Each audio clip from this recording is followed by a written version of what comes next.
آگے بڑھتے ہیں، آپ کو بتائیں سپریم کورٹ کے آئینی بینچ نے خصوصی عدالتوں میں سویلینز کے ٹرائل کے فیصلے کے خلاف اپیل کل تک کے لیے ملتوی کر دی ہے۔ جسٹس نعیم اختر افغان نے ریمارکس دیے کہ 5 رکنی بینچ نے آرمی ایکٹ کی کچھ دفعات کالعدم کی ہیں، اگر ہم بھی ان دفعات کو کالعدم رکھیں پھر تو سویلین کا خصوصی عدالتوں میں ٹرائل ہو ہی نہیں سکتا۔ جسٹس جمال مندوخیل نے کہا کہ قانون بنانا پارلیمنٹ کا اختیار ہے، چاہے تو کل قانون بنا دے، ترچھی آنکھ سے دیکھنا جرم ہے۔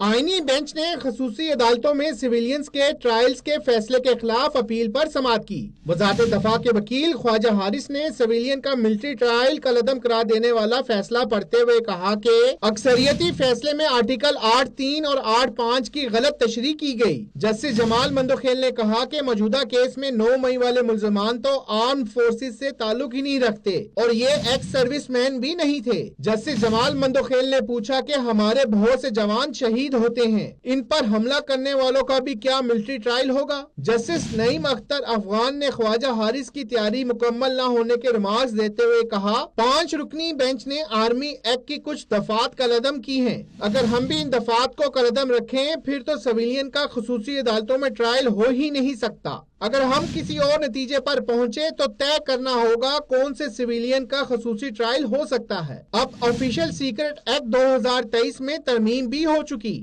ہمیں اس ترمیم کی روشنی میں بتائیں۔ جسٹس جمال مندوخیل نے کہا کہ پارلیمنٹ کا اختیار بلا شبہ ہے، قانون بنائیں کہ کیا کیا چیز جرم ہے، پارلیمنٹ چاہے تو کل قانون بنا دے، ترچھی آنکھ سے دیکھنا جرم ہے۔ اس جرم کا ٹرائل کہاں ہوگا وہ عدالت قائم کرنا بھی پارلیمنٹ کی ذمہ داری ہے۔ کہا جاتا ہے پارلیمنٹ سپریم ہے، میرے خیال میں آئین سپریم ہے۔ عدالت نے سماعت 1 روز کے لیے ملتوی کر دی۔